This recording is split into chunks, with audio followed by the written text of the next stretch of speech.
5 years into business, I had $1.06 in my bank accounts with a dozen staff. I'm stressed out of my mind. I'm up late at night. I have this anxiety, wondering, are we going to make it? And so this episode, I want to walk through how we were able to take something that was so brutally painful and turn things around, grow a portfolio of millions of dollars in real estate, and find the freedom that I truly wanted inside of the business without being a slave, because it is attainable. And if a goofy, pale white dude from the middle of the farmlands in Ohio can do it, so can you.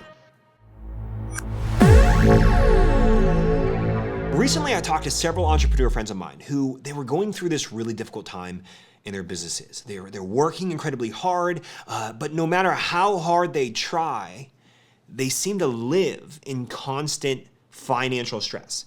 Money in, money out, working long hours, hoping it pays off, hoping it pays off, hoping it pays off, hoping it pays off, and the month is over, restart. Barely breaking even, not taking home an income, and they're years into their business. And I know exactly how this feels.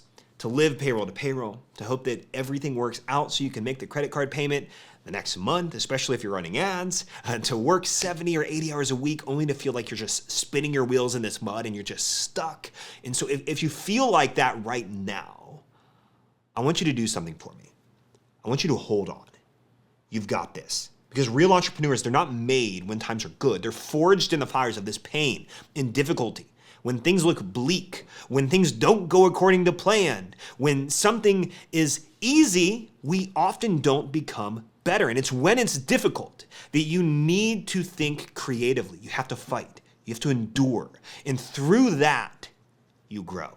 So if you want to become the best entrepreneur with great mental fortitude, who can survive anything, then use adversity as a launch pad for a new version of you. And if you don't know our story, we started our business back in 2013. And by 2018, we're 5 years in, we were living payroll to payroll. If you have staff, I'm willing to bet you maybe experienced that feeling. Doesn't feel good. I had a dozen staff. We're doing $400,000 to $500,000 a year.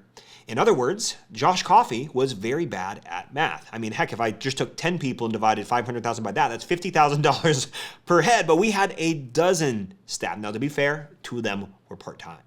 But I was bad at math. We were wildly overstaffed. I worked 6 to 7 days a week. I hired way too soon for roles that didn't need hired for. I outsourced all of our profits. We were spread way too thin. I tried to delegate and elevate. I told myself the next month is the month. And then I said, the next month is the month we get back on track. And then I'd say, the next month is the month we get out of this. And next month never came. And we did this for years and years and years. And I remember being with my family on vacation in 2018. We're in the Outer Banks and they're all having fun. They're all at the beach. They're all at the pool. They're all hanging out. And I'm there working. And the irony of it was I was flaunting this multi-million-dollar Airbnb that our 20-person family all pitched in to get. And I'm flaunting this on social media. But while I'm sitting in this beautiful kitchen, I'm sitting at the table, everyone else is out and about doing stuff, doing excursions and having fun. And I'm sitting there working because we're about to make a payroll. And when I open up my checking and savings account, we have $1.06 between both of those accounts with tens of thousands of dollars in high interest debt. And when I look back at that moment, I was just a phony. I was playing the Instagram highlights reels game, and I was trying to fake my way out of being a bad entrepreneur. But I was the king of optimism, and I think that's honestly what kept me going, because even in these bleak moments, and I wish I could say that it was just the end of year 5 that happened. No, it was all along those 5 years. It was like these ups and downs. We'd get money in, and then we'd create chaos in the business, and we'd go get rid of it. And I was like this chaos junkie. I was addicted to things always going wrong, that when things were going good, I'm like, oh. Something's wrong here. Something should be going wrong and things aren't going wrong. And so I would get my hands in stuff. I would get my hands in the team's projects and start wrecking everything and micromanaging stuff. And we'd get an influx of cash because we had a great month. And then I would go spend it or quote, big air quotes around it, invest it in the things that I knew we needed. And it was this constant roller coaster of wild degrees of stress, but I was the king of optimism. You can ask my wife, Kelsey. She knows that I'm optimistic about everything. We could be in the worst of situations and I would say, hey, but here's the lesson in this, you know? So I was the king of optimism and it kept me going. And I read 30 books a year and I had this badge of honor around it. I'd be like, oh yeah, I read 30 books a year. And I remember reading this book by Malcolm Gladwell called Outliers, which he covers something called the 10,000 hour rule, where essentially if you spend 10,000 hours honed in on something and working at that craft, you can become a master of that craft. And so I thought if I just did 10,000 hours of being an entrepreneur, I would get it, right? I would master entrepreneurship. But 5 years in, and let's say I only spent 2,000 hours a year, which by the way, I spent way more than that. 2,000 is a regular person's 40-hour work week with 2 weeks off. And I did that. I was 5 years in. I'm like, I should have this mastered right now. If I just spend time being an entrepreneur, I would get it and everything would click and I would master my craft. But if I'm honest, I don't believe I was doing the right things. Like you could get 10,000 reps of something, but if you have bad form, you could be injuring yourself the entire way to a point of detriment. They could completely destroy you. They could wreck your, if we're talking about actually getting reps in like at the gym, if you're deadlifting with bad form and you do it just barely good enough, you could do the reps, but by the time you get to those 10,000 reps, if you've done them wrong the entire time, you could be microfracturing your back. You could be actually injuring your spine and doing things that you don't know until it's too late. And there's a great quote by Jim Rohn. I remember watching this. And if you don't know Jim Rohn, he's a speaker on like just personal development in life and being a better person. He has great content. And I remember watching this video of Jim Rohn delivering this speech. And he said, your entire life begins with your philosophy. Because one tweak and shift in your philosophy in the wrong direction may not impact you for a day or a week or a month or a year or even 5 or 10 years. But in 15, 20, 30 years of a wrong philosophy, it will ruin your life. And he gives the example, they always say an apple a day keeps the doctor away. But what if you accidentally got it wrong and you said a Hershey bar a day? It may not affect you today or in a week or in a month or in a year, but in 5, 10, 15, 20 years, you could wreck your entire health. And so if you're doing 10,000 reps of something, like I thought I was doing 10,000 reps of entrepreneurship, but you're doing it with the wrong form, you could be injuring yourself. I've been singing and playing instruments since I was 13 years old. So I've been singing and playing instruments for about 20 years now. But 5 years ago, I began working with a vocal coach named Jenny. And she had attended my church where I've led worship for more than 10 years now. And so up until that moment, I thought, hey, things are going pretty well. Like I struggled to hit some notes and maybe my vowels were a little funky. But I felt very confident, my ability to communicate with our church, my ability to lead our team and play lead guitar while I'm singing and harmonizing with our other lead vocalists and so forth. And I felt pretty confident in that. And after I asked Jenny to coach me about 5 years ago, she told me, I will, as long as you're open to my suggestions and my critique. And of course, me, I'm like, sure, why wouldn't I be open to that? Sure, Jenny, I'd be happily welcoming any critique from somebody that's been doing this for over 25 years. And she said, great, you have a lot of work to do. Your intonation is off, your vowels sound nasally, and you struggle to hold a pitch pretty badly. You're also breathing in awkward parts of phrases and you're pushing way too hard. I'm just like, ugh. It's like Jenny it's like she literally came to that meeting with a sock full of nickels in her back pocket, and she was just ready to start beating the crap out of me. And so after I kind of got over all of my ego, I asked her to actually help me, and she did. In the last 5 years, my vocal capabilities have more than 10x what they've been able to do in the previous 15 years. And at one point, I told her, I said, hey, I told her how many hours I spend singing songs and learning them, and you know what she told me? She said, I don't care how long you spend singing a song. If your technique sucks, you can practice all you want in a song, and you're still gonna sound awful. And it was one of those fresh reminders for me that it doesn't matter how many reps you get in if the rep form is bad. And so at my lowest moment in our business, I'm 5 years in, I'm on vacation with my family in this beautiful location that I barely was able to pitch in for because we were so broke. I knew that something had to change. Like I had a hunch that I had been practicing the wrong things in my business with the wrong technique. And so since then, I've had to retrain my brain and unlearn these bad habits that were ultimately just keeping us poor. And it's been a journey since that moment, but we've been able to turn things around, grow our business to a 7-figure company, tracking for 8 figures in the next couple of years with half of the team that we had before. We've been able to purchase nearly $2 million in real estate that cash flows positively, as well as grow our net worth substantially in that period of time. And this is only just in the last few years. And to me, I feel like I'm only getting started. I've learned so much, and I will continue to learn and be humbled to receive anything and not believe that I know everything. And the reason I share this is because the conversations I have with some of my friends recently I have them all the time. I have them all the time. And I believe that everything we hope and dream for lies beyond the other side of tremendous adversity. And you're only a few decisions away from changing the trajectory of your entire business and your entire life. And I have the privilege right now of coaching a little bit more than 200 entrepreneurs. It's amazing. And there are clear behaviors and mindsets of the ones that come in that I begin working with. And they reach adversity, but they break through and they thrive and they build these wildly profitable and massive companies. And the other ones that reach adversity and they flop and they struggle and they seem to not be able to press through that. And since I get to coach them, I get very hands-on real life situations. I get to hear so many war stories and how they individually respond to those war moments. When the seas get rough, what I've seen is they typically make one of two choices.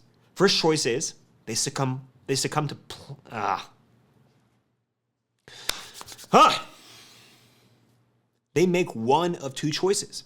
The first choice is they succumb to complaining about the circumstances, live in a state of scarcity, and they keep running on this hamster wheel, doing the same things, hoping to achieve a different outcome. And the second choice that they usually make is they thrive in the face of adversity. They live in a state of abundance. They don't make excuses. They take on extreme ownership for what happens inside the business, whether it is an internal or an external circumstance, something that they created or something that they didn't create that they have to live through, but they end up building a business around a life that they love and that they don't want to escape. And so if you feel stuck in a rut, like everything that could go wrong does go wrong. Like Uncle Murphy's Law just comes knocking on your door. And again, everything that could go wrong does go wrong. You got Uncle Murphy just living in your basement. You didn't even know it. Then I want to give you 5 practical things that are going to help you because these helped me. And when we have clients that reach these places of adversity, these are the things that I typically am going to recommend to them and tell them you need to become strong at these 5 things. And if you do these things, it's going to help you tremendously to remove yourself from the rut, to make great progress forward toward the dreams that you really have. And so here are 5 practical things that you can do. The first thing is you need to create a better plan for your money. The best way to run a successful business is to be good with money. If you aren't good with money, if you don't hone in on that skill that, by the way, most education systems do not teach before they send you off into the world, then what's going to happen is you're going to live in this state of scarcity. You're going to live with money coming in and money going out. And at the end of the day, you're like, where'd all my money go? At the end of the month, you're like, where'd all my money go? You get to the end of the year and you're like, we did $700,000 in revenue and we're upside down 50 grand. What the heck happened? You have to become better with managing your money. This is number 1, because if you can't do this, then a lot of the other things really won't matter. And so you have to be good with money. Check your bank balances daily. This is part of that. Check your bank balances daily, and then allocate dollars properly. If you want a great resource for this, I highly recommend a book called Profit First.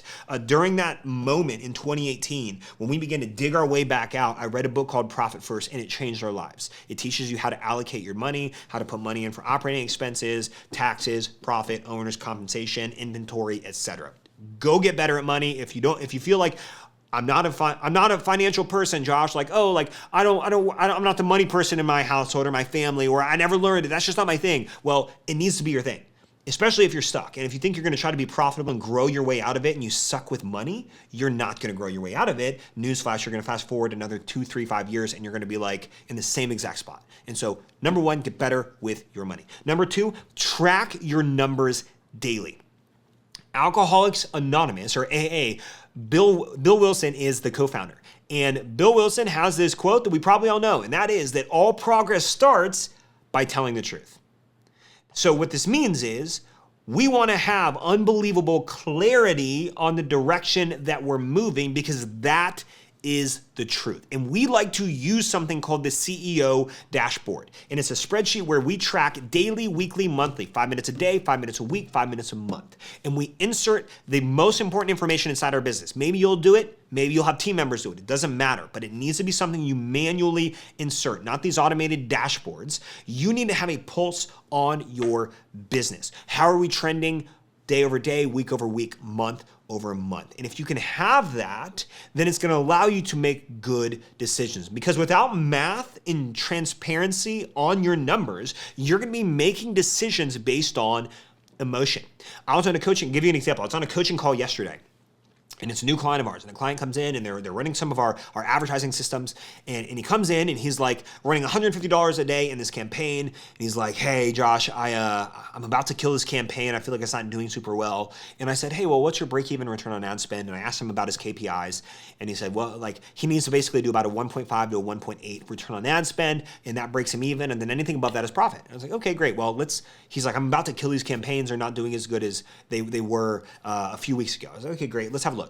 And we looked at it, and he was running a 7 return on ad spend. And I said, dude, what are you complaining about? And he's like, well, I just don't know if that's good or not. And I said, dude, are you tracking your numbers day over day? How do you feel about this measuring against your revenue? He's like, well, I feel great. And I'm like, well, you feel great, but are you great? You need to track these numbers. And he's like, okay, well, he started talking through the numbers and he's like, wow, actually, I'm doing great. I'm like, good, don't kill that. If you killed it, you would have been severing an artery. And so you have to have a clarity on your numbers, because if you don't, it can ruin you. And so if things are going bad though, this is real talk, truth talk, right? You have to feel the pain. See things going bad. Track daily, track weekly, track monthly, because I want you to feel the pain. I want you to feel the good, and I want you to feel the pain. Like I want you to be embarrassed by the kind of pain that you feel, because when you feel it and it's so tangible, because the numbers are in front of you, it changes you and it makes you say, I do not ever want to be in this position again. In 2018, you know what I did? I took a screenshot of our bank accounts. And I titled it, Never Again. And you know what's really funny? Is it saved it to my I have it's called Our Journey folder on my computer, and I said never again dash, and then I put in the date, and then it alphabetized it in my personal photos, and I was like, oh, that's interesting. I had 2 other times in the previous 5 years that I literally took screenshots of our bank account. Apparently I was thinking the same thing, and I titled it Never Again dash and then the date. I had been in the exact same spot that many times later, and I'm like, okay, now I see this and I am embarrassed by this level of pain, and I have to remember it. It has to be tangible enough to move me to actually change. The third thing you can do is determine the 20% that produces the 80% of sales. We had to do this. So when we were in this moment, I had to look at everything we were doing. We had several staff that we had a collective 200 man hours and woman hours being spent on our marketing in-house. 200 hours a month were being spent on blogging and social media and email and like all of these different things. 200 hours. We had to look at everything, and I had to say, okay, what is the 20% that we're doing that is producing the 80% of sales inside our company? And guess what they were? Ads and email. The 2 highest leveraged things. If I'm spending $100 a day on ads or $1,000 a day on ads, it doesn't take me 10 times more work. If I send an email to 100 people or 100,000 people, it takes me the exact same amount of time. And so we had to do this. We had to say what works. And when we look at all of our clients, by the way, our clients are the same. About 90% of revenue comes from only ads and email. From clients who are doing $5,000 a month to clients who are doing $5 million a month. The percentages are the same. Ads and email are usually the 20% that produces the 80%. And so get really good at selling the thing, and don't focus on scaling until you're well over $1 million in revenue, because you can do several $1 million easily selling one thing. So get hyper focused on what's the one thing or two things that I am going to sell, the 20% that I'm going to sell, and what are the marketing activities that are producing the 80% of results in there. And then ignore all shiny objects. Hey, I could run TikTok ads. Hey, this new ad platform came out. Hey, this new marketing strategy came out. Oh, I saw this great training on YouTube or on a Facebook ad. I should go do this. No, stay focused on the 20% that is producing the results and don't introduce any new variables that could derail you. All right, fourth thing you could do is to invest in you. And it sounds counterintuitive because if you're in a tough spot, the last thing you want to do is invest in something. But one of the best things I ever did was hire a business coach and invest in myself. Books, courses, coaches, workshops, etc. I actually just did an episode, by the way, on why I spend $60,000 a year for a coach and what has happened since I've done it for over a year. Go check that episode out. But investing in you is going to yield faster returns than nearly everything else. Yes, even your ads. Your ads are going to yield a great return, but you know what's going to yield a better return? If you become better, if you learn how to lift your lid and lift your ceiling as a leader in your business, as an entrepreneur, and if you get frameworks that are going to shortcut your path to becoming better, you will save and make way more money in the long run. And the fifth and final thing is to kill, cut, delegate, and automate tasks that aren't highly leveraged. And I look at highly leveraged as it scales, right? Highly leveraged equals it scales. Ads scale. Email scales. Admin, customer support, packing and shipping, production, social posting, graphic design, website and tinkering. Maybe some of those scales, ads and email scale, but some of those don't necessarily, right? So we have to look at where is your time best leverage. And a lot of times we get involved in those things, right? We're doing the admin, we're doing the customer support, we're posting on our social, we're tinkering around on our website, we're focused so heavily on new product development, but we can't even get customers. We suck at getting customers, and yet we're focused on new product development. And so things like that are things you need to look at and say, okay, I need to kill, cut, delegate this. So killing it is like, we stop it all together. Cutting it is we minimize what we're doing. Delegating it is I hand it off to someone else, or automating it is I use a tool like Zapier or some other tool that's going to integrate it and automate this process so that I don't have to manually do all of this. Because if you're doing those things, they're going to keep you away from the high leverage activities that will truly move your business forward, like marketing, that will get you out of the cash rut quicker than anything. And the more you work inside what author and speaker Dan Sullivan calls your unique ability, like the sooner and the more you work inside of that, the faster your company is going to grow and the more alive you're going to feel in the process of doing that. So my friend, you've got this. If you feel back into a corner, fight forward. Your wildest dreams and the things that you've set out to accomplish in your life, they lie on the other side of extreme adversity. So if you feel like you're in the midst of the raging seas, in the midst of extreme adversity, try these 5 things. Go in, start keeping track of all of these things. Invest in you. Stay highly leveraged. Push forward. You can do this. I know we're in the summer and a lot of people think, hey, we're in this summer slump. Defy the norms. Don't give in to the idea that, hey, I'm in this it's seasonality and we're just slow. Well, guess what? There's money being spent elsewhere in the industry and it's just not with you. So how do you get a piece of that even in the industry slower seasons? And so you've got this. Push through. I believe in you, and I will see you in the next episode.